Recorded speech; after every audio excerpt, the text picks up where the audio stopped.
యాదవుల ఐక్యత రాజారాం అన్న గారికి, అదే విధంగా అఖిల భారత మహాసభ అధ్యక్షుల వారికి, అదే విధంగా జాతీయ యాదవ కుల పోరాట సమితి యుద్ధ నౌక మేకల రామలోన యాదవ్ గారికి, అదే విధంగా కొక్కు దేవేంద్ర యాదవ్ గారికి, అదే విధంగా ఇక్కడ వచ్చిన స్టేజ్ మీద ఉన్నటువంటి ఆశీలైనటువంటి మా మణిరత్నాలందరికీ, యాదవ మణిరత్నాలందరికీ పేరు పేరున నమస్కారం తెలియజేస్తున్నాను.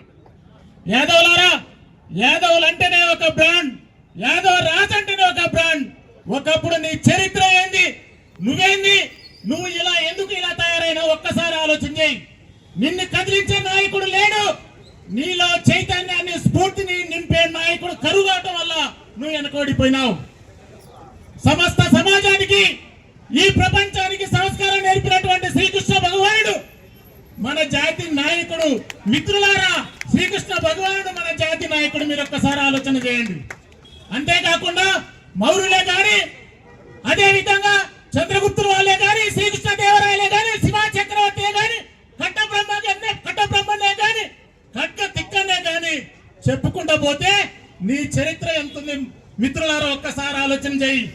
నీ వెనక సింహాల లాంటి వ్యక్తులు, చరిత్ర నింపినటువంటి వ్యక్తులు, రాజులు, చక్రవర్తులు, మహా చక్రవర్తులు మన వెనక ఉన్నారు మిత్రులారా. ఏమైపోయింది నీ పొజిషన్? రాను రాను ఏమైపోయింది? 400 సంవత్సరాలుగా మనం వెనకబడిపోయినాం. మన జాతి వెనకబడిపోయింది. ఏమైంది? గొర్రెలు, బర్రెలు, ఆవులు, పశువులు అనుకుంటూ మేపుకుంటూ మన రాజ్యాంగానికి దూరంగా ఉన్నాం, రాజకీయానికి దూరంగా ఉన్నాం. స్వతంత్రం వచ్చి 77 సంవత్సరాలు అయింది. 17 సార్లు ఎలక్షన్లు జరిగినాయి. 1733 ఎమ్మెల్యే స్థానాలకి పోటీ జరిగినా కానీ కేవలం 29 స్థానాలే మనం ఆక్యుపై చేసినామంటే యాదవుల దీన స్థితి ఎంత ఉందో ఒక్కసారి ఆలోచన చేయి మిత్రమా. 17 సార్లు ఎలక్షన్లు జరిగినాయి. 77 సంవత్సరాలు అయింది. 17 సార్లు ఎలక్షన్లు జరిగినాయి. 1733 ఎమ్మెల్యే స్థానాలకు పోటీ జరిగితే మనం ఆక్యుపై చేసింది యాదవులకు వచ్చింది 29 స్థానాలు మిత్రం. మీరు ఒక్కసారి ఆలోచన చేయండి. ఎంత వెనకబడిపోయినా మీరు ఒక్కసారి ఆలోచన చేయండి మిత్రమా. అదే విధంగా స్వతంత్రం వచ్చినాక దాదాపుగా 1977 వరకు కూడా మనకి బీసీలకు రిజర్వేషన్ లేదు. మన మహానుభావుడు బిపి మండల్ బీసీలకు రిజర్వేషన్ వచ్చేంత వరకు మన బీసీల రిజర్వేషన్ గురించి మాట్లాడిన వ్యక్తి ఎవరు ఉండా మిత్రులారు? ఒక్కసారి మీరు ఆలోచన చేయండి. అంటే మనం ఎంత వెనుకబడిపోతున్నాం. భూస్వామివాదులు, పెట్టుబడిదారులు ఆధిపత్యాన్ని చెలాయిస్తున్నారు, వెనుకబడేటట్టు చేస్తున్నారు.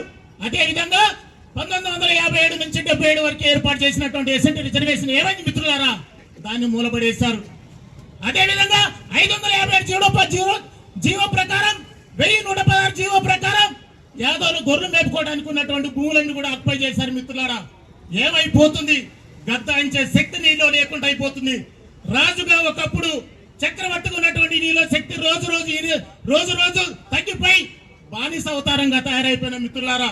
నీలో స్ఫూర్తి నింపే నాయకుడు లేడు, నీలో చైతన్యం నింపే నాయకుడు లేరు. రోజు వెనకబడిపోతున్నాం.